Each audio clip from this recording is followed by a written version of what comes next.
Howdy, everybody. Welcome to Liberty Call for Friday, April 18th, 2025. Hope you're having a fantastical day out there. Markets are closed for Good Friday, so I'm doing my video a little early and getting an early start on the weekend because we got to travel down to Texas and would rather do my laundry now as opposed to tonight. So anyways, hope you're having a great day out there. It is snowing here, which is awesome news. I mentioned that yesterday. And not hard and it's not sticking to the pavement, but it's just cold and slippery outside. So anyways, markets are closed for Good Friday, but the economic storm didn't take a day off. Trump's Donald 25 tariffs are hitting the global economy like a virus, with inflation, recession warnings, and shattered supply chains following close behind. Oh, you think it's the end of the world. UBS is pointing to consumer staples as a safe harbor, and next week's earnings barrage featuring Tesla and Alphabet could be a make or break moment for market sentiment. So before we get to the news of the day, which there isn't a whole lot, I need some help from you. If you give me some thumbs up, a like, share, subscribe, a follow, and press that darn notification bell. All right, well, let's jump to how the markets did for the week. So starting out with the Dow Jones, it's going to finish the week in the red by about 2.62%. The S&P 500 is going to finish also in the red by 1.45. NASDAQ going to be down about 2.58%. The Dow Transports looks like it might be up a little bit by about a third, 0.26, somewhere in that range. And the Dow Utilities up about 2.43%. So it wasn't a total loss for the week, but still not great. So let's take a second and back out and take a look at the Dow Jones. We can see here, trend lines back in. We've been in this downtrend really since about, I'd say about mid to late February. March was down, and we've been down halfway through April. We've had a lot of volatility here in April, as you can see by these candlesticks really getting elongated. They're normally much smaller under normal conditions. So volatility is picking up. We can see that in the VIX and everything else. So all right, let's get that off my screen. All righty. Well, let's jump into the economic data that came out during the week. Starting out with jobless claims. Initial claims came in at 215,000, forecast 225.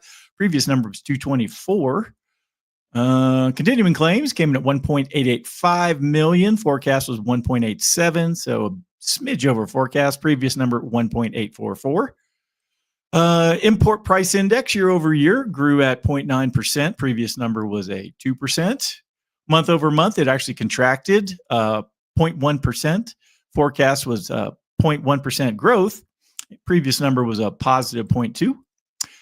U.S. export prices index year over year grew at 2.4%, and the previous number was 2.1. Month over month, we were flat at 0. The forecast was a tenth of a percent up, and previous number was 0.5% up. Retail sales year over year grew at 4.6%. Previous number 3.54, and on a month over month number grew by 1.4%. Forecast 1.3. Previous number 0.2. Industrial production year over year is up 1.34%. Previous number 1.45, and on a month it contracted by 0.3. Forecast was a contraction of 0.2. Previous number was a plus 0.8.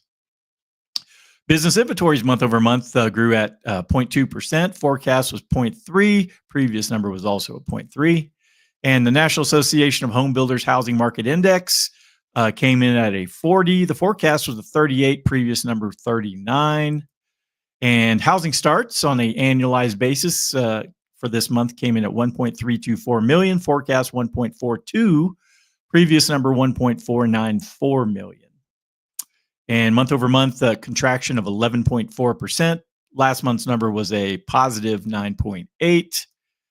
And come on, let's get to our last little tab here. I'm stuck. This isn't fun. There we are. Okay, get that off the screen. Last one here, building permits month over month grew at 1.6%, and the forecast or the previous number was a contraction of 1%. So, all right, so that is all the economic data for the week. So that is everything there. Let's go ahead and get to our sort of a market recap, but it's just an article about everything going on today. Comes to us via Yahoo Finance. Investors are anxious. Powell's warning: tariff uncertainty continues to drag down markets. So let's see what's going on there. The S&P 500 closed sharply lower for the week, ending a volatile stretch for markets as investor anxiety deepened amid renewed tariff concerns and hawkish signals from Federal Reserve Chair Jerome Powell. Despite the market's best week in nearly 2 years prior, Powell's comments warning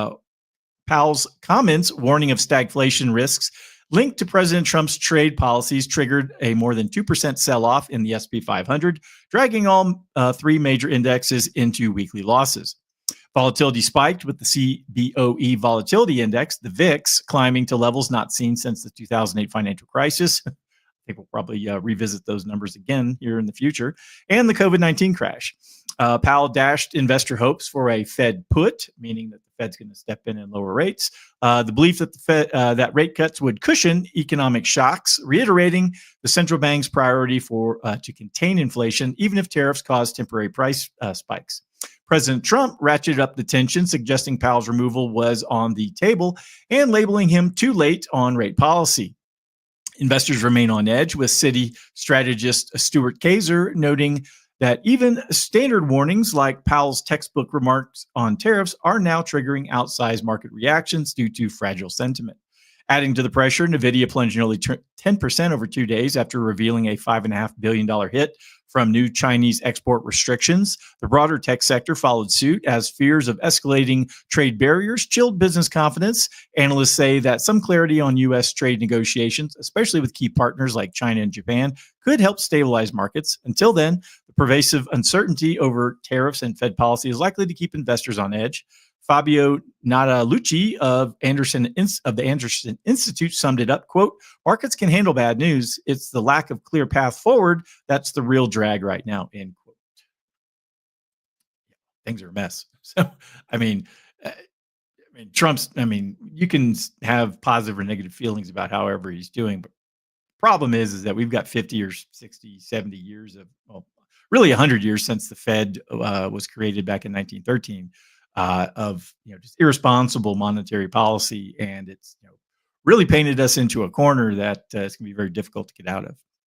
All right, last up, I got an article from Zero Hedge. Do you have financial dysphoria? It's written by Jeffrey Tucker of the Epoch Times. So let's see what Jeff had to say. Over the past 5 years, Americans have experienced a profound shift in their financial realities, driven largely by the cumulative impact of sustained inflation, economic dislocation, and misguided policy responses. In an essay by Jeffrey Tucker via Epoch Times, he explains how the invisible tax of inflation has disrupted the average person's understanding of value, leaving households and businesses alike in a state of financial dysphoria. For decades, Americans could intuitively gauge their financial health, what items cost, whether they were way ahead or way behind, and how much discretionary income they could afford to spend. The clarity is now gone. Inflation, once declared transitory by Janet Yellen, has proven to be a lasting and destructive force. Prices have surged across the board, with many items increasing by 100 to 200%, while real wages have failed to keep up. Households are cutting back, cooking at home, skipping luxuries, and reprioritizing spending out of necessity rather than choice. Businesses are no different. Their costs, including labor, insurance, rent, and raw materials, have ballooned. Revenue often appears stable, but margins are shrinking. The brutal math of accounting is catching up, leading many to confront the limits of what optimism and grit can solve. Tucker argues that the fundamental flaw lies in policymakers ignoring economic reality. The Federal Reserve's money printing and government's reckless spending have created a distorted economy, and while inflation has cooled somewhat recently, the underlying damage remains. Real disposable income is down, public services are underwhelming, and the national debt is spiraling. Trump's tariffs are being scapegoated for current conditions, but Tucker notes that recessionary forces were underway long before. Ultimately, accounting the inescapable discipline of matching revenues to costs is exposing a painful truth. We are significantly poorer in real terms than we were just 5 years ago. Reform is urgently needed, but time is running short. I agree. It is a big, giant mess. All right. Well, that's everything that I had to cover for the week. Like I've said before, I will be in Houston next week. So I'll be doing videos from my laptop, and they may not be in a timely manner because I will be in the process of doing a lot of cleaning out a hoarder's paradise. So, say some prayers for me and my wife, Leslie, and family. So, anyways, all right. Well, like I said, if anyone needs anything from me, please go to, wait for it, DSAFinancialGroup.com. All your financial planning needs can be addressed there. So give me a call. I'll be glad to help.